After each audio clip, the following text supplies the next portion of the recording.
Halo semuanya, selamat datang kembali di ringkasan kasus hukum kita. Gini, pernah denger nggak sih anggapan kalau jadi pemodal di sebuah CV atau komoditer Finot itu adalah cara investasi yang paling santai dan aman sedunia?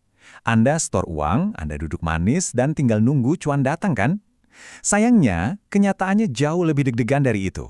Hari ini kita bakal bongkar habis realitas berisiko tinggi di balik investasi CV. Kita akan lihat langsung dari presiden kasus hukum nyata, di mana satu langkah kecil yang salah batas benar-benar bisa menghancurkan masa depan finansial Anda. Oke, mari kita bedah ini sama-sama.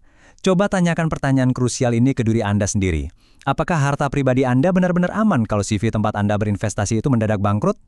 Jujur aja, banyak banget investor pasif yang hidup dalam ilusi nyaman ini. Mereka ngerasa yakin banget kalau tabungan pribadi, rumah keluarga, atau mobil hasil keringat sendiri itu pasti nggak akan tersentuh kalau bisnis yang mereka danai hancur berantakan. Nah, bersiaplah, karena dalam beberapa menit ke depan kita bakal menghancurkan ilusi itu dan melihat fakta brutal dari kacamata hukum kepailitan kita. Biar kita satu frekuensi, kita letakkan dulu dasar hukumnya ya. Di pasal 19 Kitab Undang-Undang Hukum Dagang atau biasa kita sebut KUHD, ada entitas yang namanya sekutu komanditer. Secara hukum, ini adalah sebutan buat sekutu pasif di dalam sebuah CV. Tugas mereka tuh murni cuma satu, nyuntik modal. Udah, itu aja. Nah, sebagai imbalan karena mereka anteng dan gak ikut campur urusan dapur bisnis, hukum ngasih sebuah keistimewaan luar biasa, yaitu tanggung jawab hukum yang sangat terbatas. Jadi secara teori, resiko maksimal mereka ya cuma sebatas duit modal yang udah disetorin itu. Hukum kita itu menarik garis pemisah yang super tegas soal peran di dalam CV ini. Ibaratnya ada dua dunia yang berbeda. Di satu sisi, ada sekutu komplementer. Ini adalah para pengurus asli yang jalanin operasional, ngurusin manajemen, dan maju mewakili perusahaan secara hukum di luar.